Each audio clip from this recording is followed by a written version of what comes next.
कभी कभी इंसान अपनी ज़िंदगी में ऐसी समझदारी से काम लेता है और जब लोगों को उसकी समझदारी के बारे में पता चलता है तो लोग हैरान हो जाते हैं कि आखिर एक इंसान इतना समझदार कैसे हो सकता है।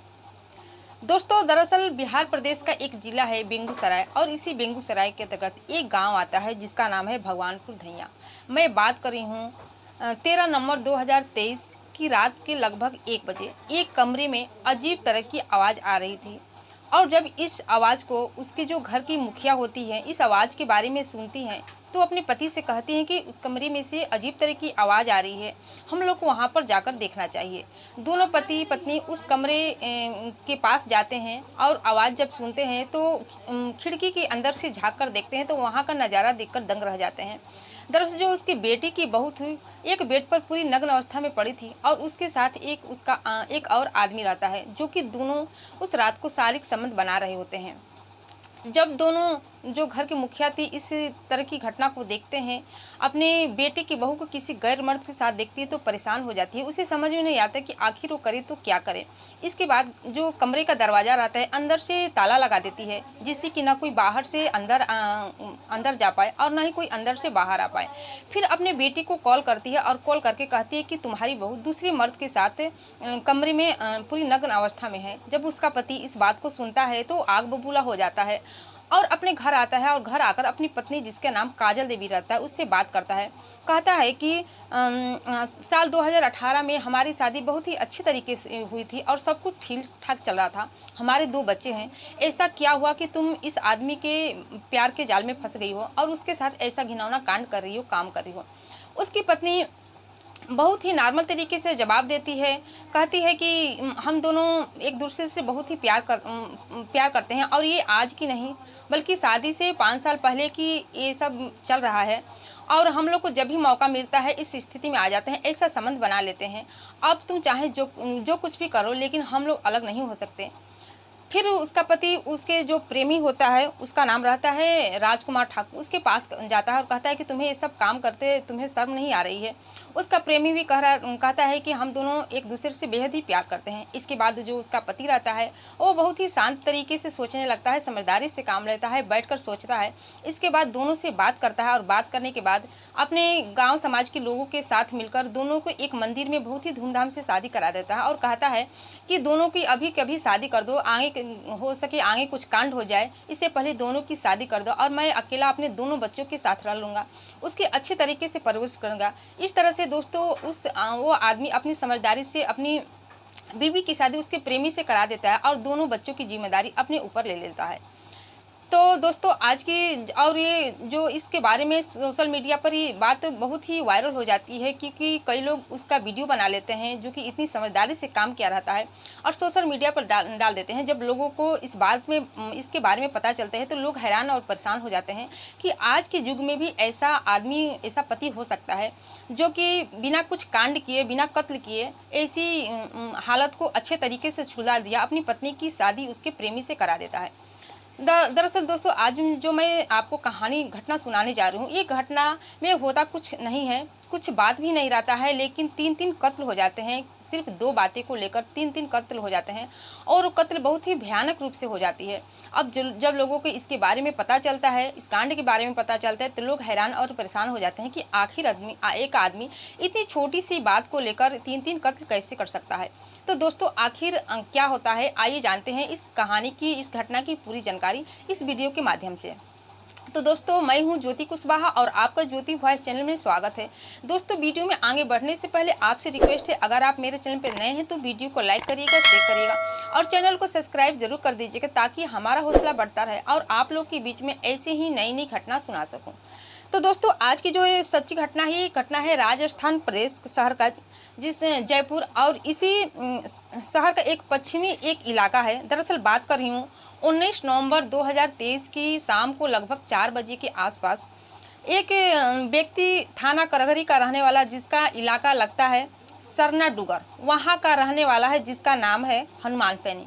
वो पुलिस को कॉल करता है और पुलिस को कॉल करके कहता है कि साहब आप यहाँ पर आ जाइए, यहाँ पर मुझे शक है कि कोई घटना घट चुकी है। पुलिस कहती है कि आप घबराओ मत, जो कुछ भी कांड हुआ है जो कुछ भी बात है आराम से बताओ। वो आदमी जो जिसका नाम रहता है हनुमान सैनी वो बताता है कि यहाँ पर जो कमरा है, 2 कमरे में ताले लगे हुए हैं और अंदर से बहुत ही बुरी तरह से बदबू आ रही है।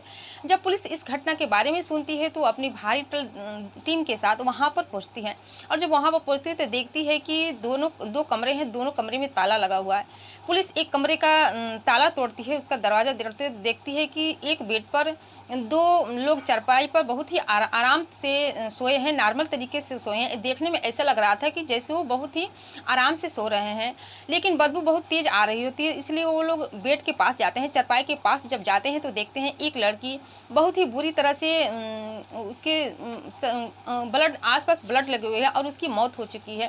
उसको किसी बहुत ही मजबूत धारदार हथियार से उसको मारा गया है। उस लड़की का नाम रहता है प्रिया, जिसकी उम्र 11 साल के लगभग होती है और उसी के बगल में एक महिला रहती है जिसका नाम रहता है किरण यादव। उसकी उम्र 32 साल के आसपास होती है। उसके भी उसी तरह कत्ल किया गया था जिस तरह की इस लड़की का कत्ल किया गया था। ब्लड चारों ओर फैल चुका होता है और लाश से बहुत तेज बदबू आ रही होती है। इसके बाद दोस्तों एक और कमरे में ताला लगा होता है और उस लाश को देखने में ऐसा लगता है कि जैसे किसी ने अगर कत्ल किया है तो ये लोग विरोध नहीं की हैं, जिस तरह की सोई हैं उसी तरह की वो तुरंत कत्ल के बाद मर गई हैं। इसके बाद दूसरे कमरे का दरवाज़ा जब देखते हैं कि दूसरे कमरे में भी दरवाज़ा ताला लगा हुआ है। पुलिस अपने मन में ये सोचती है कि हो सके तो इस घर में कोई घटना ना घटी हो, सब कुछ ठीक-ठाक हो, क्योंकि इधर-उधर से झाँकने पर, खिड़की से झाँकने में कुछ दिखाई नहीं देता है। इसके बाद जो वहाँ के एचएसओ होते हैं उदय सिंह, उस कहते हैं कि इस कमरे का भी ताला आप लोग को तोड़ना चाहिए। फिर उस कमरे का भी ताला तोड़ा जाता है, दरवाजे का ताला तोड़ा जाता है। तो अंदर पुलिस देखकर हैरान और परेशान होती है। दरअसल उसमें भी एक लाश रहती है जिसकी एक लड़की की लाश रहती है, एक बच्ची की लाश रहती है जिसकी उम्र 8 साल के आस-पास होती है। उस लड़की का नाम रिया होता है और उसको भी उसी तरह से मारा गया था जिस तरह की ये बड़ी लड़की और एक महिला की मौत मारा गया था। फिर दोस्तों पुलिस वाले तीनों लाशों को हिरासत में लेकर पोस्टमार्टम के लिए भेज देती है और इसके बाद इस कांड के बारे में छानबीन करने लगती है, पता लगाने लगती है, क्योंकि ये लोग यहाँ पर किराए के मकान में रहते थे। उन लोगों का मूल निवासी था उत्तर प्रदेश फतेहपुर का, वो लोग रहने वाले थे और वो लोग पुलिस पता लगाती है कि आखिर ये लोग कहाँ के थे, कहाँ के रहने वाले थे और इनकी हत्या किसने की है। फिर बात आती है कि ये तो 3 ही लोग हैं, जो कि एक माँ है और 2 बेटी हैं, लेकिन इसका पिता कहाँ है। उसके पिता के बारे में छानबीन शुरू हो जाती है। पुलिस को लगता है कि इसके बारे में वही बता सकता है जब इसका पिता के बारे में पता चलेगा। उसका जो पिता था, यानी कि उस महिला का जो पति था, उसका नाम रहता है अमित यादव। उसके मोबाइल को लोकेशन के ज़रिए उसकी छानबीन चालू हो जाती है, लेकिन वो अपने मोबाइल को बंद किए रहता है।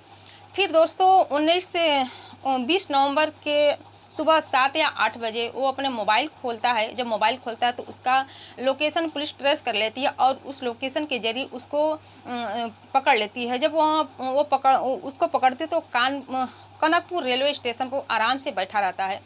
जब पुलिस वहाँ पर जाती है तो उसको अपनी हिरासत में ले लेती है और उससे पूछताछ करती है कि तुम्हारा परिवार कहाँ है, तुम्हारे बच्चे और तुम्हारी बीवी कहाँ है। वो बहुत ही नॉर्मल तरीके से जवाब देता है कि मैंने अपनी बीवी और बच्ची को मार दिया है और वो आराम से घर में सो रही है।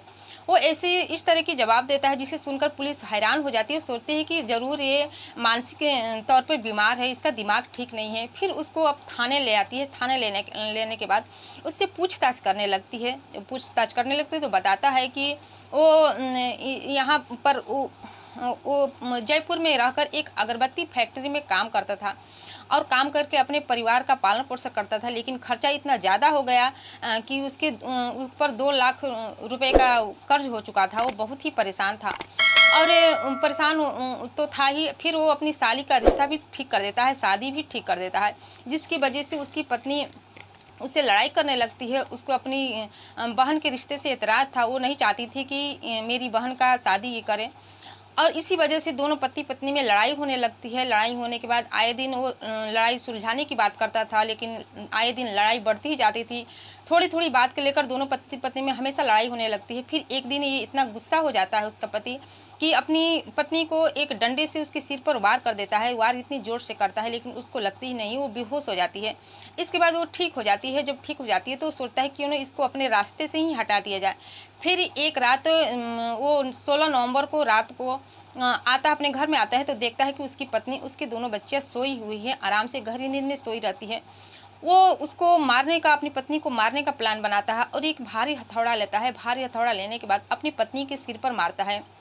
एक बार में ही मारता है, एक बार में उसकी पत्नी की मौत हो जाती है। फिर वो विरोध करने की अवस्था में नहीं रहती है और बगल में उसकी बड़ी बेटी सोई रहती है, उसको पता नहीं चलता है कि मेरी माँ की मौत हो चुकी है, उसका कत्ल हो चुका है। इसके बाद वो अपनी बड़ी बेटी का भी उसी तरह से मारता है जिस तरह की अपनी पत्नी को मारा था, एक बार में उसकी भी मौत हो जाती है। इसके बाद वो अपनी छोटी बेटी को सोचता है कि उसको यहाँ पर रहना ठीक नहीं है, उसको अपनी गोदी में उठाता है और गोदी में उठाने के बाद वो दूसरे कमरे में लाता है और दूसरे कमरे में उसको सुला देता है, फिर खुद ही उस कमरे में सो जाता है। फिर दोस्तों 17 नवंबर जब सुबह होती है तो सुबह उसको अपनी बेटी से कहता है कि हम लोग बाहर चलेंगे, घूमेंगे फिरेंगे, कुछ खाए पिएंगे। फिर उसको नहलाता धुलाता है और बाहर चल देता है। बाहर आने के बाद मार्केट में कहीं आता है, अपनी बेटी को जो कुछ भी सामान चाहिए तो उसको खरीद कर देता है, उसको घुमाता है। फिर जो उसकी बेटी रहती है उससे पूछता है कि उसकी लड़की, छोटी लड़की कहती है कि मुझे खाना खाना है, तो उसको अच्छे से रेस्टोरेंट में खाना भी खिलाता है और खुद भी खाता है। दरअसल दोस्तों पुलिस पूछती है कि तुमने अपनी छोटी बेटी का कत्ल क्यों नहीं किया, तो वो बोल रहा था कि मुझे इसके ऊपर दया आ गई क्योंकि मेरी छोटी बेटी थी, इसलिए मैंने इसको छोड़ दिया। इसके बाद उसको खाना वाना खिलाने के बाद घर पर लाता है और उस कमरे में नहीं जाने देता है जिसमें कि 2 लाशें पड़ी होती है। फिर उस रात सो जाता है। जब रात को सोता है तो उसको नींद नहीं आती है। जब सुबह होने वाली होती है तब उसके दिमाग में आता है कि किसी न किसी दिन मैं तो 2 कत्ल किया हूँ, पकड़ा हूँ जाऊँगा, लेकिन मेरी छोटी बेटी का क्या होगा? इसके बाद उसके दिमाग में एक और बात आता है, फिर से वही हथौड़ा उठाता है और उसी तरह से वार करता है अपनी छोटी बेटी के ऊपर, जिस तरह से कि अपनी पत्नी और बड़ी बेटी के ऊपर वार किया था। उसी हथौड़े से एक बार में ही वार करता है जिससे कि मौके पर उसकी छोटी बेटी की मौत हो जाती है। इसके बाद दोस्तों घर में ताला लगाता है, अपने मोबाइल को बंद करता है और चला जाता है।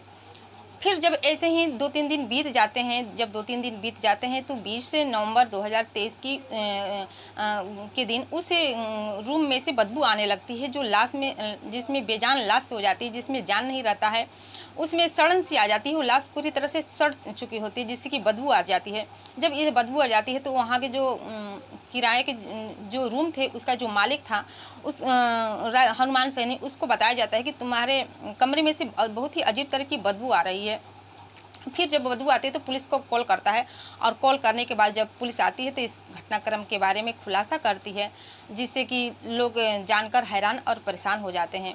तो दोस्तों मात्र इसमें कुछ गलती भी नहीं रहती है। 2 कारणों की वजह से अपनी पत्नी और परिवार दोनों बच्चों की बहुत ही बुरी तरीके से हत्या करता है। इस 2 तरह से वो परेशान था। एक तो उसके ऊपर कर्ज था और दूसरा था कि वो अपनी साली का रिश्ता तय कर दिया था, उसकी शादी कराना चाहता था, लेकिन उसकी पत्नी को इससे एतराज़ था, जिसकी वजह से दोनों में लड़ाई होती थी। और मैं आपको पहले ये कहानी सुना चुकी हूँ कि एक आदमी कैसे समझदारी से अपनी पत्नी की दूसरे से बिना कत्ल किए शादी करा देता है जी, और अपने दोनों बच्चे की परवरिश अपने ऊपर ले लेता है कि उसकी जिम्मेदारी मैं लूँगा, मैं दोनों बच्चों की परवरिश करूँगा। कितनी समझदारी के साथ वो अपना रिश्ता भी निभा लेता और अपनी पत्नी को उसके प्रेमी के साथ शादी भी करा देता है। तो दोस्तों ये दोनों घटना सुनाने का उद्देश्य आपको दुखी करना, परेशान करना नहीं था, बल्कि जागरूक करना था, सचेत करना था कि आप भी सावधान हो जाइए, सतर्क हो जाइए। और इस घटना से आपकी क्या राय है कमेंट सेक्शन में कमेंट करके ज़रूर बताइएगा। फिर मिलते हैं अगले दिन नई घटना के साथ, नई कहानी के साथ। तब तक के लिए जय हिंद, जय भारत।